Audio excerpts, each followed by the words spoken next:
The rain was a cold slap, soaking Ezra's hoodie as he stood on his porch, fumbling with keys that weren't there. His phone was dead, his heart pounding louder than the storm. He was locked out, alone, and the night felt like it was swallowing him whole. Ezra Kane, 24, wasn't supposed to be here, not back in Willow Creek, Ohio. Not standing outside the creaky old house his mom left him after she passed.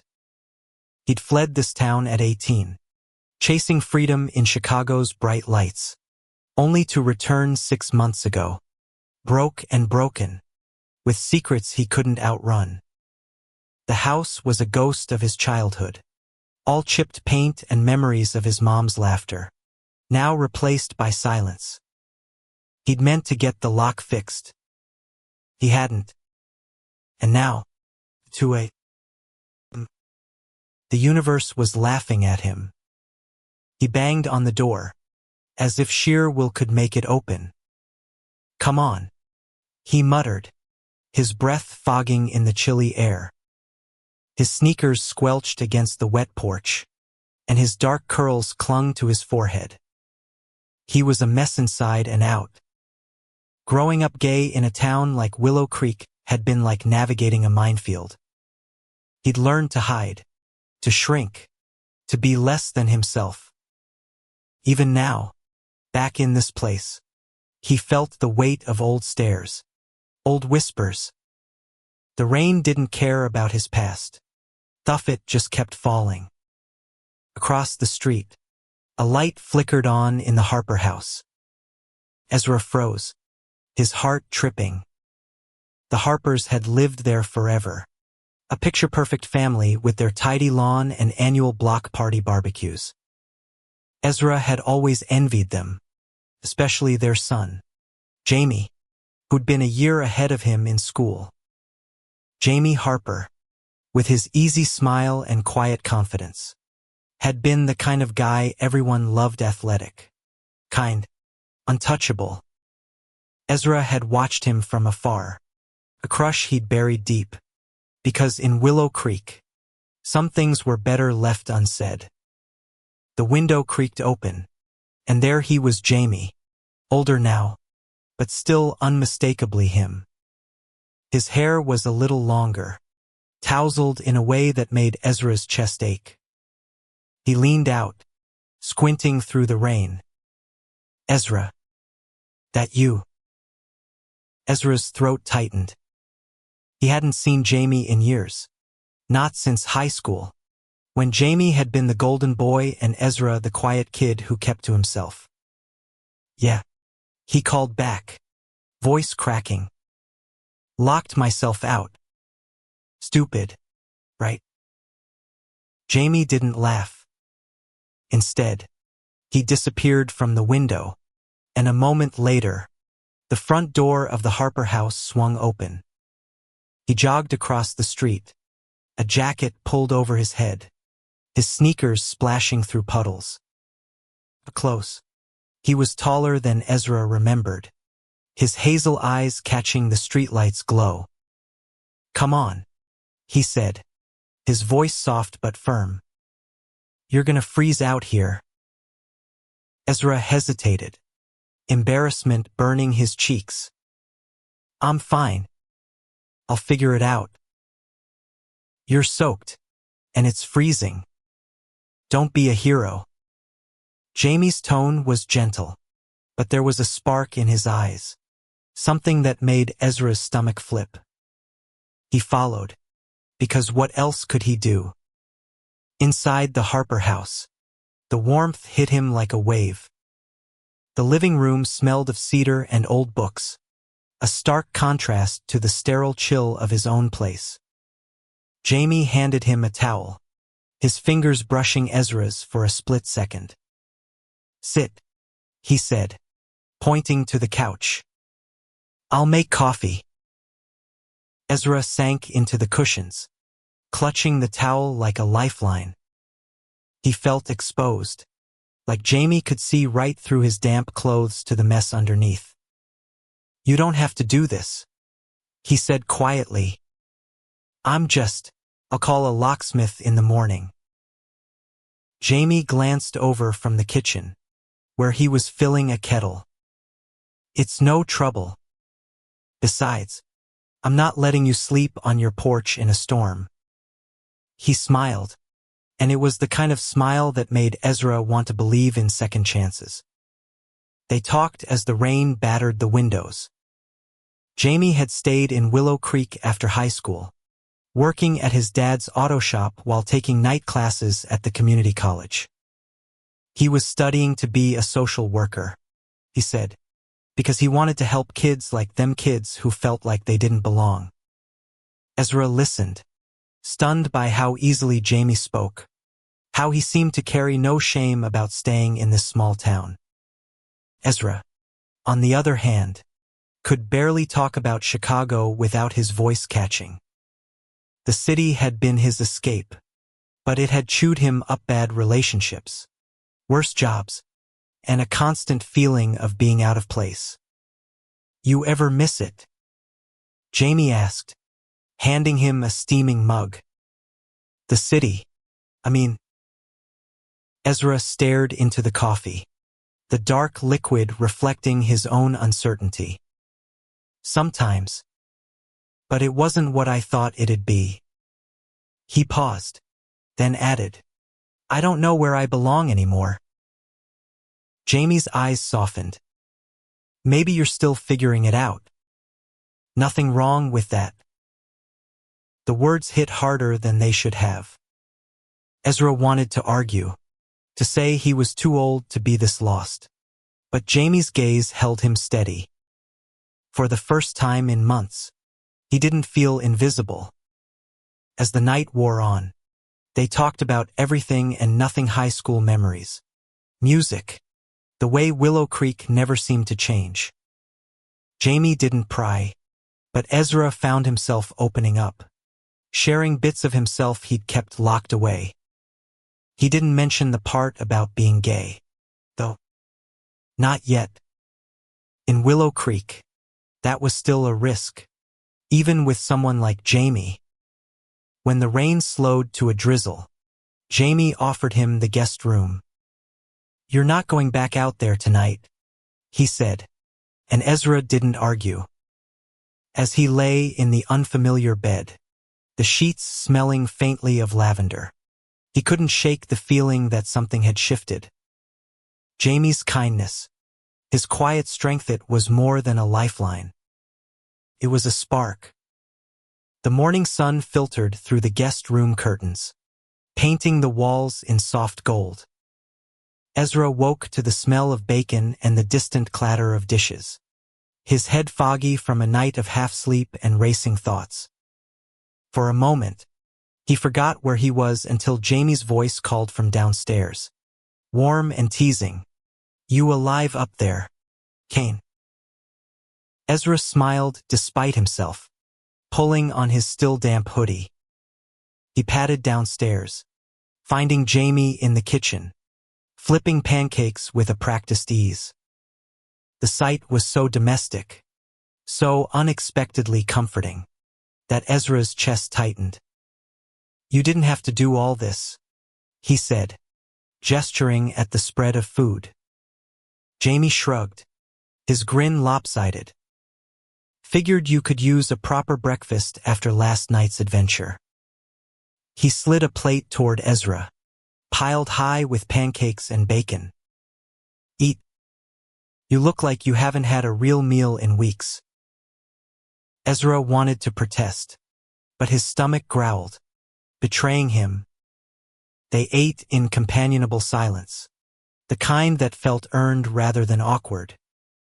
Jamie's parents were out of town, he explained, visiting relatives in Columbus, so the house was theirs for the weekend. Felt strange, being in this space that wasn't his, yet Ezra felt more at home than he had in months. After breakfast, Jamie offered to help with the lock situation. My dad's got tools in the garage, he said. We could probably jimmy it open. Unless you're planning to make a habit of getting locked out. Ezra laughed, a sound that felt foreign in his throat. One-time thing, I swear. They crossed the street to Ezra's house, the morning air crisp and clean after the storm. The old Victorian loomed over them, its faded charm a stark contrast to the Harper's neat colonial. Ezra felt a pang of shame as Jamie stepped onto the sagging porch. But Jamie didn't seem to notice. He crouched by the door, inspecting the lock with a focus that made Ezra's heart do something complicated. You know, Jamie said, fiddling with a screwdriver, I always thought this house was cool. Like it's got stories in the walls. Ezra snorted. Yeah, stories of bad plumbing and worse wiring. Jamie glanced up, his eyes crinkling. Stories of you, too.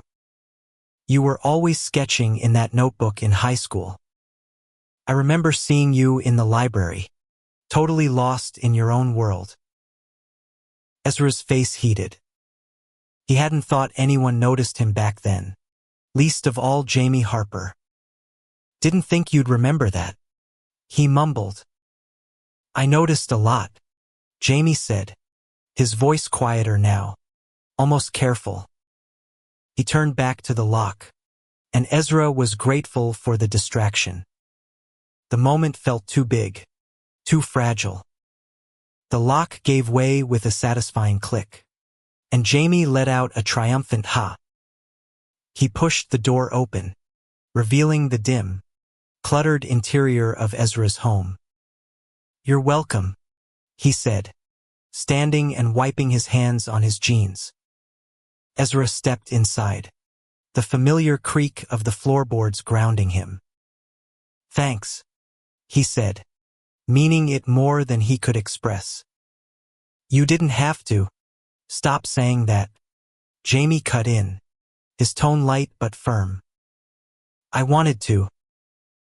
They stood there, the open door letting in a breeze that smelled of wet grass and possibility. Ezra wanted to invite Jamie in, to keep this moment going, but the words stuck in his throat. Instead, he said, I owe you one. Or, like, 10. Jamie's smile was slow, deliberate. I'll hold you to that. Over the next few days, Ezra found excuses to see Jamie. He dropped by the auto shop with coffee, claiming it was repayment for the lock fix. Jamie would wave him off but always lingered to talk, their conversations stretching longer each time. Ezra learned that Jamie had dreams beyond Willow Creek. Too wanted to work with at-risk youth, to give them the support he wished he'd had growing up. There was a quiet passion in the way he spoke, a fire that made Ezra feel both inspired and inadequate. One evening, they ended up at the town's only diner, a retro spot with cracked vinyl booths and a jukebox that still played Elvis. The place was nearly empty, the neon sign buzzing softly outside. They sat across from each other, sharing a plate of fries, and Ezra felt a reckless urge to be honest. I'm gay, he blurted, the words tumbling out before he could stop them. His heart hammered as he waited for Jamie's reaction, half expecting the easy warmth between them to vanish. Jamie didn't flinch. He set down his fry, his expression softening. Yeah, I figured, he said, his voice steady. Thanks for telling me, though. Means a lot. Ezra blinked, caught off guard. You figured. Jamie's lips twitched into a smile. You're not exactly subtle, staring at me like I'm a puzzle you're trying to solve. He leaned forward, his voice dropping. For the record, I'm bi. And I've been staring back. The air between them crackled, charged with something new. Ezra's pulse raced, not from fear this time, but from hope. He wanted to say something clever, something to keep this moment alive. But all he managed was, "Oh." Jamie laughed, the sound warm and unguarded. "Come on. Let's get out of here. I know a spot." They drove to the edge of town, where the woods met the river, a place Ezra hadn't been since he was a kid. The stars were bright, the night alive with the hum of crickets. Jamie spread a blanket on the grass, and they sat, shoulders brushing, as the river murmured nearby. For the first time in years, Ezra felt like he could breathe. The riverbank became their sanctuary. Over the next few weeks, Ezra and Jamie stole moments there, away from Willow Creek's prying eyes. They'd talk until the stars blurred, sharing dreams and fears, their hands brushing closer each time. Ezra felt himself unfolding, like a flower daring to bloom after a long winter. But the town wasn't as quiet as the river, and secrets had a way of surfacing. Ezra had always known Willow Creek wasn't kind to people like him. Growing up, he'd heard the slurs, seen the looks, felt the weight of being different. Coming out to Jamie had been a leap, but the town was another beast entirely. He'd heard rumors about a local pastor rallying against sinful lifestyles at Sunday services, and the diner had been buzzing with gossip about those types moving into nearby towns. Ezra tried to ignore it, to focus on the warmth of Jamie's hand in his, but fear was a stubborn shadow. One afternoon, while helping Jamie at the auto shop, Ezra overheard a conversation that made his blood run cold. Two regulars, grizzled men in flannel, were talking about cleaning up Willow Creek. "Saw those two boys at the diner," one said, his voice low and mean. "Holding hands like it's San Francisco. Ain't right." Ezra froze, his wrench slipping from his hand. Jamie, working on a car nearby, caught his eye, his jaw tightening. He didn't say anything, but later, when the shop was empty, he pulled Ezra into the back room. "You heard them, didn't you?" Jamie's voice was low, his eyes searching Ezra's. "Yeah," Ezra admitted, his throat tight. "Doesn't surprise me. This town hasn't changed." "It's changing," Jamie said fiercely. "It has to. I'm not letting a couple of bigots scare me or you." Ezra wanted to believe him, but the fear lingered. That night, at the river, he told Jamie about Chicago, about the boyfriend who'd left him when things got tough, about the nights he'd spent wondering if he'd ever find a place where he could be himself. Jamie listened, his hand steady on Ezra's knee, and when Ezra finished, he leaned in, his forehead touching Ezra's. "You're enough," Jamie whispered. "Right here, right now. You're enough." The kiss that followed was soft, tentative, then fierce, like they were claiming something the world wanted to take away. Ezra's heart pounded, not with fear but with a wild, reckless joy. For the first time, he felt like he could fight for this for them. But the world had other plans. The next morning, Ezra woke to a brick through his living room window, a note taped to it, "Leave or else." His hands shook as he read it, the words blurring through tears.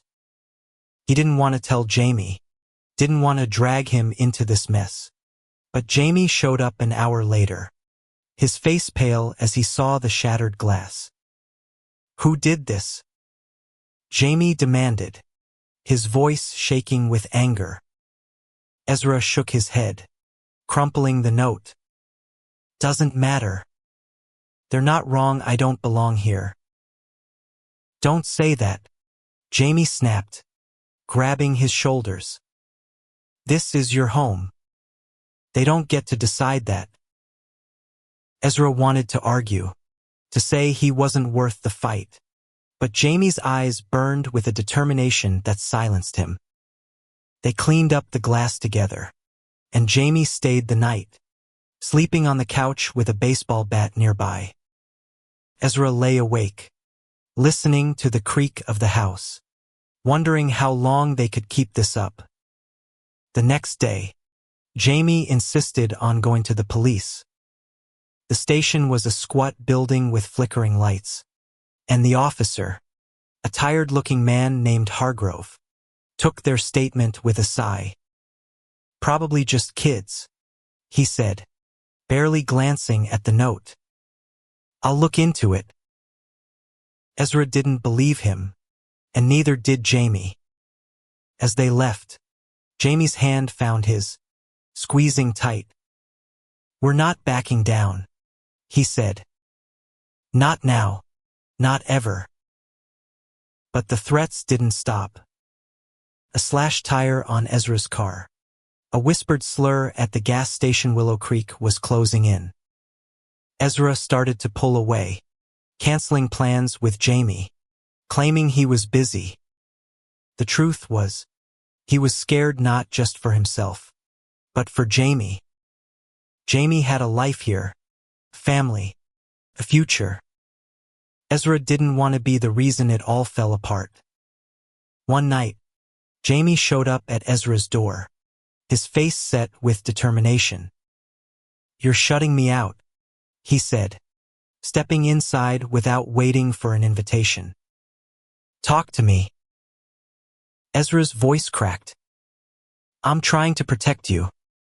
The Susit's making things worse." Jamie's eyes flashed. "You think I care about that? I'm in this, Ezra. All the way." The words broke something in Ezra, and he kissed Jamie, desperate and raw, like it was the last time. But Jamie held him close, whispering, "We're stronger than this. Together." The days grew heavier, the air thick with unspoken tension. Ezra and Jamie clung to each other, but Willow Creek's hostility was a storm they couldn't outrun.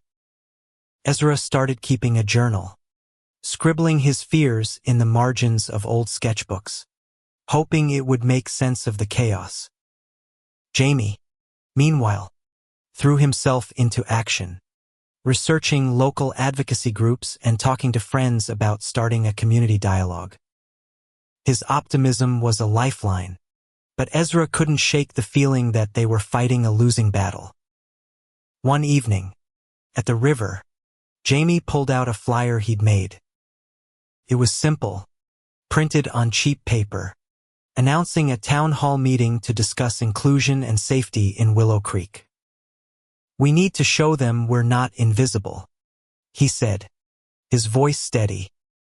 "If we don't stand up, nothing changes."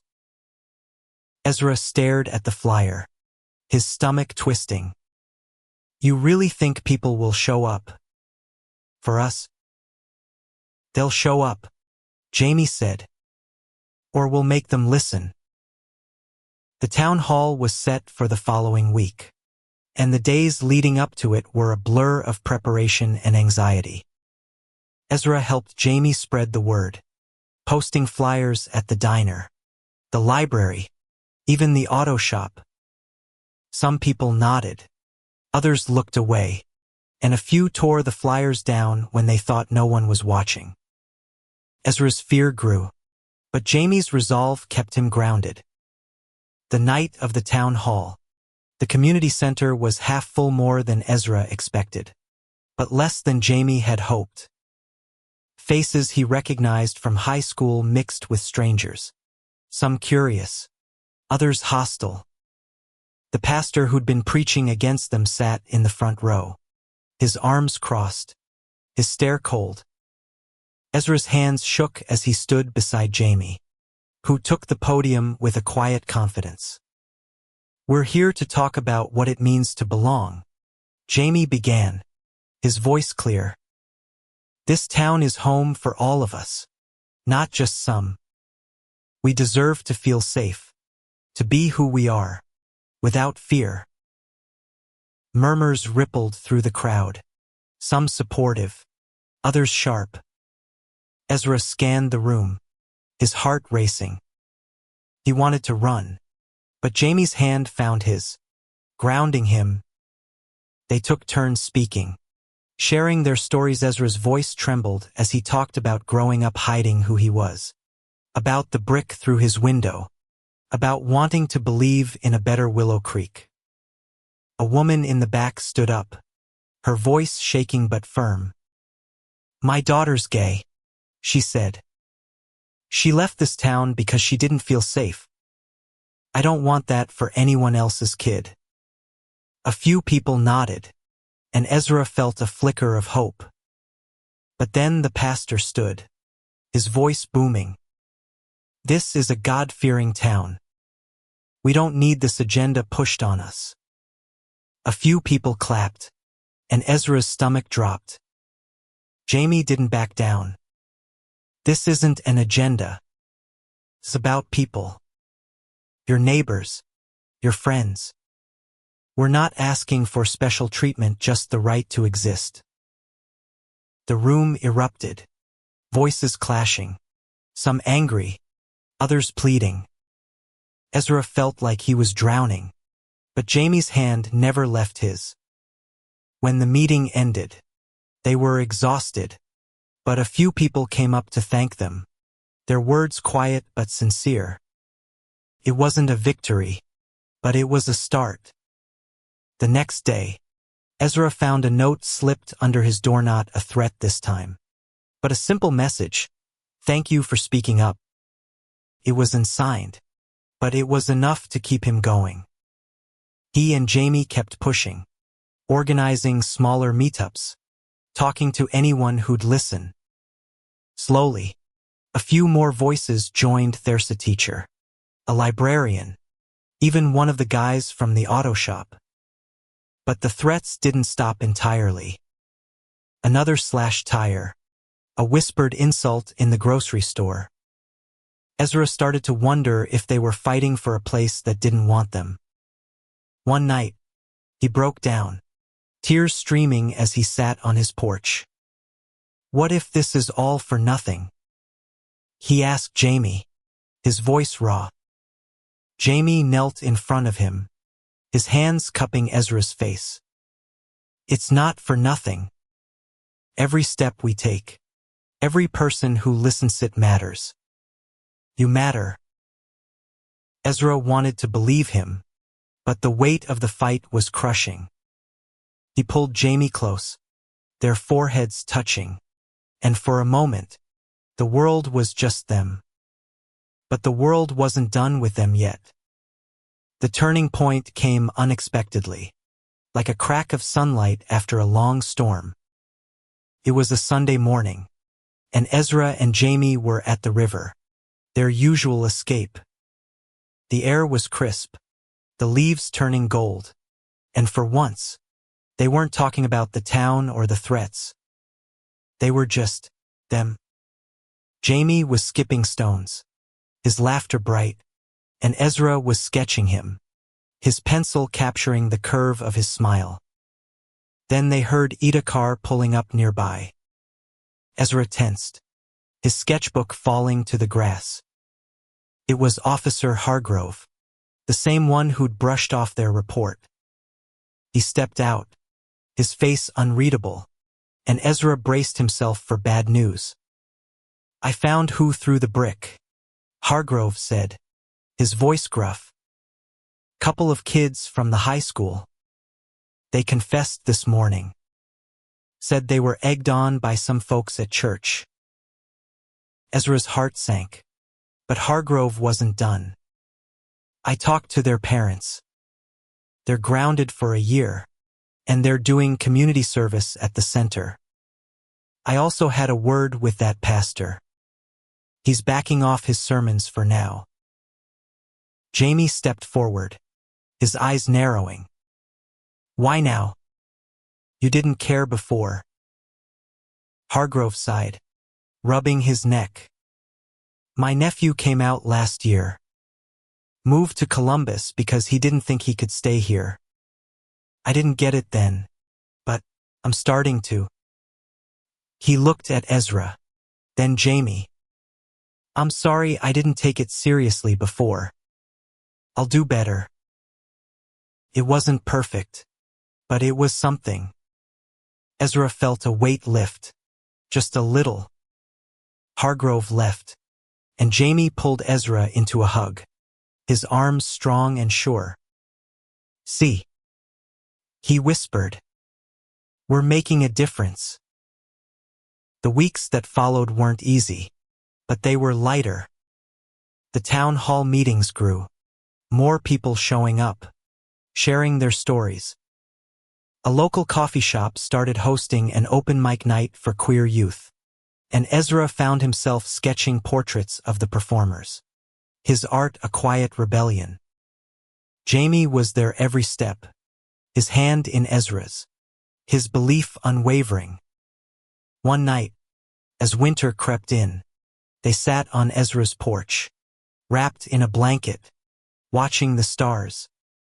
The house didn't feel so empty anymore, not with Jamie's laughter filling it, not with the sketches Ezra had started pinning to the walls. He'd begun painting again, bold colors and fierce lines, pouring himself into every stroke.